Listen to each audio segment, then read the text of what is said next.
तुलसी का जो पूजन है, उनका ध्यान है और उनकी तुलसी का जो वर्णन है, तो इस अध्याय में हम जानेंगे। उससे पहले हम आपको कुछ बताते हैं। तुलसी का पूजन और ध्यान हम किस प्रकार करें? जो तुलसी हमारे घर के आंगन में वृक्ष रूप में विराजित है, वृक्ष के रूप में, तो हम उनका ध्यान, उनका पूजन किस प्रकार करें जिससे कि भगवान श्री हरि बहुत ही जल्दी प्रसन्न हो जाए और माँ लक्ष्मी भी। तो इस अध्याय 20 में ब्रह्म वैवर्त पुराण प्रकृति खंड में इसका वर्णन है। छोटी-छोटी बातें हैं, उन बातों को मैं आपको एक बार फिर से स्मरण करा देता हूँ। देखिए, हमें क्या करना है, हमारे घर में 3 चीज़ अवश्य होनी चाहिए। पहला, शंख, जो कि भगवान श्री विष्णु और स्वयं महालक्ष्मी को सबसे अधिक प्रिय है। दूसरा, भगवान श्री शालिग्राम भगवान जी का विग्रह, ये अवश्य होना चाहिए। तीसरा तीसरा यहाँ पर तुलसी दल, तुलसी का पत्ता अवश्य होना है और ये तीनों चीज़ एक जगह होनी चाहिए। इनको कभी विलग ना करें, अलग नहीं करना है इनको। एक जगह, जिस घर में ये तीनों चीज़ एक साथ हैं, वहाँ पर सुख भी है, समृद्धि भी है, वैभव भी है, शांति भी है, पॉजिटिविटी भी है, किसी प्रकार का कोई क्लेश, किसी प्रकार का कोई रुकावट, ऐसा कोई कुछ भी नहीं होगा, ठीक है? कोई ऐसा कोई काम नहीं बनना, सब काम बनने सिद्ध हो जाएँगे। क्योंकि स्वयं भगवान श्री हरि कहते हैं कि मैं वहाँ पर वास करता हूँ जहाँ पर तुलसी दल, शंख और भगवान श्री शालिग्राम का जो विग्रह है होता है। तो एक बार आप इसे अवश्य करना। अब तुलसी का जो पूजन हो हम किस प्रकार करें, उनका ध्यान किस प्रकार करें, काफ़ी साधकों को ये नहीं पता कि तुलसी का जो वृक्ष, उसे साधारण वृक्ष और की तरह वृक्ष मानते हैं। लेकिन जो तुलसी वृक्ष है, फल-फूलों से भी सबसे श्रेष्ठ है। कमल के फूल, गुलाब के फूल, सूरजमुखी के फूल, ना जाने कितने अनेकों प्रकार के फूल, उन सबसे भी श्रेष्ठ श्रेष्ठ जो है, वो तुलसी दल का पत्ता है। और 3 रात्रि तक वह जो पत्ता है तुलसी दल का, वह पवित्र माना गया है। भगवान विष्णु को सबसे अधिक प्रिय है। हम ठाकुर जी के अगर भोग लगाते हैं, हमें तुलसी दल रखना होगा। हम तभी हमारे ठाकुर जी भोग अर्पित करते हैं। पर राधा रानी ऐसा नहीं, राधा रानी को आप पवा सकते हैं। देखिए, नारद जी जैसे कि सुन रहे कथा, नारायण भगवान जी सुनाते हैं उनको। नारद जी ने पूछा, प्रभु, तुलसी भगवान नारायण की प्रिया है, इसलिए परम पवित्र है, मान लिया, ठीक है। तो संपूर्ण जगत के लिए पूजनीय है, परंतु इनकी पूजा का क्या विधान है?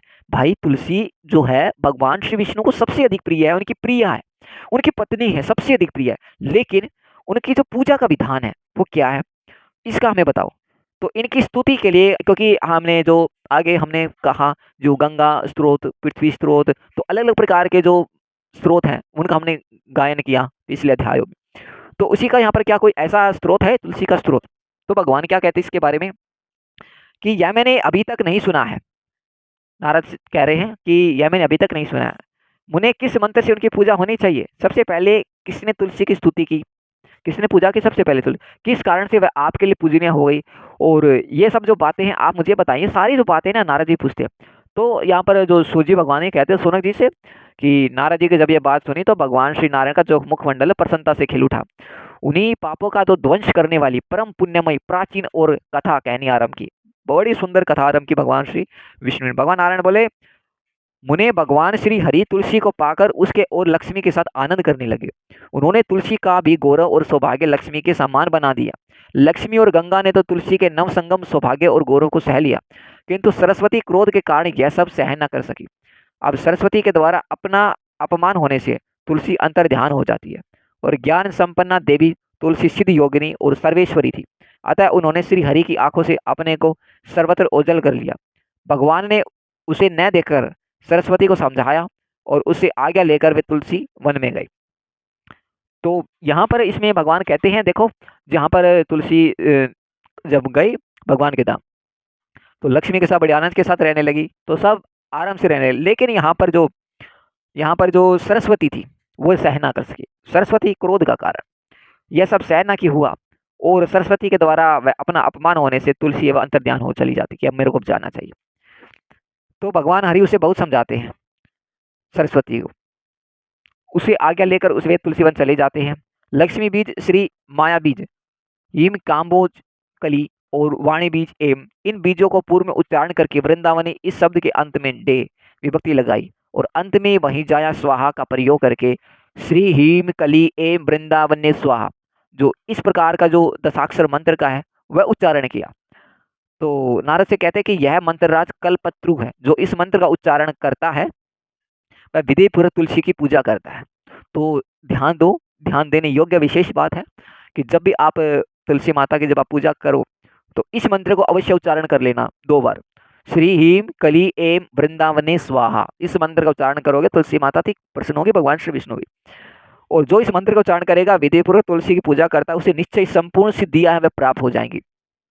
जो गर्त का दीपक यानी घी का दीपक, धूप, सिंदूर, चंदन, नवेद, पुष्प और उपचारों से स्त्रोत के द्वारा भगवान से सुपूजित होने पर तुलसी को बड़ी प्रसन्नता हुई। अतः वह वृक्ष से तुरंत बाहर निकल आई और परम प्रसन्न होकर भगवान श्री हरि के चरण कमलों की शरण में चली गई। तब भगवान श्री हरि ने उसे वर दिया, बोले, देवी तुम सर्व पूज्या हो जाओ, मैं स्वयं तुम्हें अपने मस्तक तथा वक्ष स्थल पर धारण करूंगा। भगवान कहते हैं भगवान कुछ भी कर सकते हैं। तुलसी माता को अपने वक्ष स्थल पर अपने मस्तक पर धारण कर लिया। ये ऐसा कहा तो उसे साथ ले भगवान श्री हरि अपने स्थान पर लौट गए। भगवान नारायण कहते हैं, मुने, तुलसी के अंतर ध्यान हो जाने पर भगवान श्री हरि विरह से आतुर होकर वृंदावन चले गए थे और वहां जाकर उन्होंने तुलसी जी की पूजा की और स्तुति की। भगवान बोले कि जब जो वृंदा तुलसी है, रूप वृक्ष तथा दूसरे वृक्ष एकत्र होते हैं, तब वृक्ष समुदाय अथवा वन को बदुजन वृंदा कहते हैं। ऐसी वृंदा नाम से प्रसिद्ध अपनी प्रिया तुलसी जी को मैं उपासना करता हूँ। जो देवी प्राचीन काल में वृंदावन में प्रकट हुई थी, अतः जिसे वृंदावनी कहते हैं, उस सौभाग्यवती देवी की मैं उपासना करता हूँ, जो असंख्य वृक्षों में लगातार पूजा प्राप्त करती है, अतः जिसका नाम विश्व पूजिता पड़ा है, उस जगत पूजा देवी को मैं उपासना करता हूँ। देवी जिनसे सदा अनंत विश्वों का पवित्र किया गया, उस विश्व पावनी देवी का मैं वीर्य से आतुर होकर स्मरण करता हूँ। जिसके बिना अन्य पुष्प समूह के अर्पण करने पर भी देवता प्रसन्न नहीं होते, तो ऐसी पुष्पों के सारभूता शुद्ध स्वरूपिणी तुलसी देवी जी को मैं शोक से व्याकुल होकर दर्शन करना चाहता हूँ। संसार में जिसकी प्राप्ति मात्र से भक्त परम आनंदित हो जाता है, इसलिए नंदिनी नाम से जिसकी प्रसिद्धि है, वह भगवती तुलसी, अब आप मुझ पर प्रसन्न हो जाओ, ऐसा कहते हैं। जिस देवी की अखिल विश्व में कहीं तुलना ना हो, अतः जो तुलसी कहलाती हो, उस अपनी प्रिया की शरण ग्रहण करता है।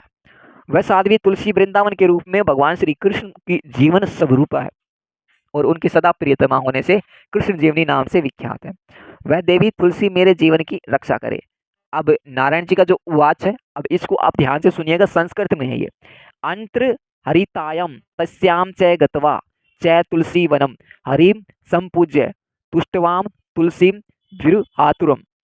तो ये भगवान के नारायण भगवान के उवाचे हैं, कहते हैं। तो इस प्रकार जो स्तुति करके लक्ष्मीकांत भगवान श्री हरि वहीं बैठ जाते हैं। इतने में उनके सामने साक्षात तुलसी प्रकट हो जाती है और उस साध्वी ने उनके चरणों में तुरंत अपना मस्तक झुकाया और अपमान के कारण उस माननी की आंखों से आंसू बह रहे, क्योंकि पहले से उसे बड़ा सम्मान मिल चुका था। ऐसी प्रिया तुलसी को देखकर प्रीतम भगवान श्री हरि ने तुरंत उसे अपने हृदय में स्थान दिया। साथ ही सरस्वती ने की आज्ञा जब ली तो उसे अपने महल में ले गए। उन्होंने शीघ्र ही सरस्वती के साथ तुलसी जी का जो प्रेम स्थापित करवाया। साथ ही भगवान ने तुलसी को वर दिया कि देवी तुम सर्व पूज्या हो, सिरोधारिया हो जाओ, सब लोग तुम्हारा आदर सम्मान करें। भगवान श्री विष्णु के इस प्रकार जब कहा तो वह देवी परम संतुष्ट हो जाती है और इस प्रकार सरस्वती ने उसे हृदय में लगाया और गंगा इन तीनों देवियों ने मंद मंद मुस्कुराते हुए बड़े ही विनय पूर्वक भाव से तुलसी का हाथ पकड़ा और अपने भवन में प्रवेश करवाया। वृंदा वृंदावनी विश्व पावनी विश्व पूजिता पुष्पसारा नंदिनी तुलसी और कृष्ण जीवनी, ये देवी तुलसी के 8 नाम हैं और इन 8 नाम का आप जब तुलसी जी की जब पूजा करें तो 8 नामों का जरूर स्मरण कीजिएगा। जैसे आप राधा रानी जी का स्मरण करते हैं 28 नामों को, उसी प्रकार तुलसी जी का स्मरण कीजिएगा। क्या नाम है? वृंदा वृंदावनी विश्व पावनी विश्व पूजिता पुष्पसारा नंदिनी तुलसी और कृष्ण जीवनी, ये 8 नाम है तुलसी।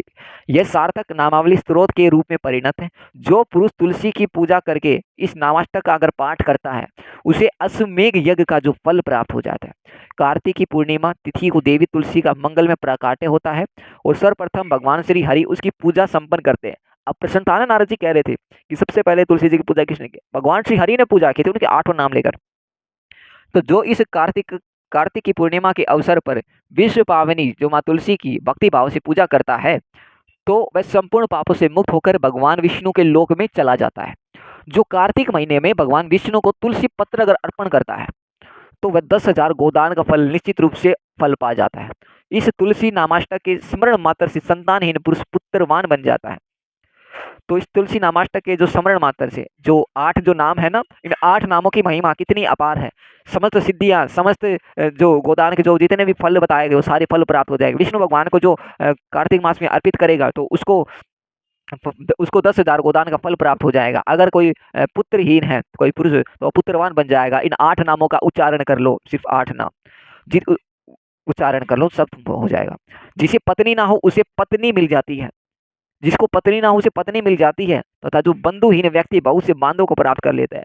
इसके स्मरण से रोगी है वह रोग मुक्त हो जाता है, बंधन में जो पड़ा हुआ व्यक्ति है वह छुटकारा पा जाता है, भयभीत पुरुष है वह निर्भय हो जाता है, और पापी पापों से मुक्त हो जाता है जिसने 8 नामों को किया। अब कहते हैं भगवान नारद कि यह तुलसी स्त्रोत बतला दिया। अब ध्यान और पूजा की विधि सुनो। तुलसी का जो स्त्रोत है वो तो मैंने तुमको बताया, एक मंत्र का उच्चारण बताया, जो 8 नाम बताए वो बताए, ठीक है। तो इनका जब आप तुलसी वृक्ष पे जाओ पूजा करो, तो इन बातों का विशेष ध्यान रखना। ये ध्यान देने योग्य बातें, हर माताओं बहनों को ये बातें अवश्य पता होनी चाहिए। अब पूजा विधि के बारे में सुनो। तुम तो इस ध्यान को जानते ही हो कि वेद की कर्म शाखा में इसका प्रतिपादन हुआ है। ध्यान में जो संपूर्ण पापों को नष्ट करने की अबाध जो शक्ति है, ध्यान करने के पश्चात बिना आह्वान किए भक्तिपूर्वक तुलसी के वृक्ष से षोडश प्रचार से इस देवी की पूजा करनी चाहिए।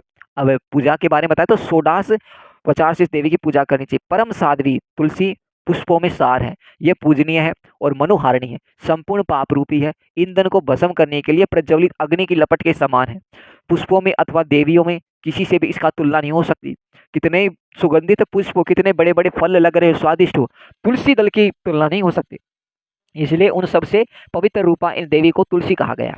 ये सबके द्वारा अपने मस्तक पर धारण करने योग्य है, सभी को इन्हें पाने की इच्छा रहती है। विभिन्न विश्व को पवित्र करने वाली ये देवी जीवन मुक्त है। ये देवी जीवन मुक्त है, मुक्ति और भगवान श्री हरि की भक्ति प्रदान करना इनका स्वभाव है। ऐसी भगवती तुलसी को मैं उपासना करता हूँ। विद्वान पुरुष इस प्रकार का अगर कोई ध्यान, अगर कोई पूजन करके देवी तुलसी को प्रणाम करता है, तो कहते हैं भगवान नारद से तुलसी का जो ये उपाख्यान है, ये मैंने यहीं पर बता दिया। अब देखिए, जो हमारी माँ तुलसी है, एक तो मंत्र तुलसी का, उसको आपको ध्यान में अवश्य कर लेना है। 8 नाम तुलसी के वो आपको पूजा के समय ले लेने हैं।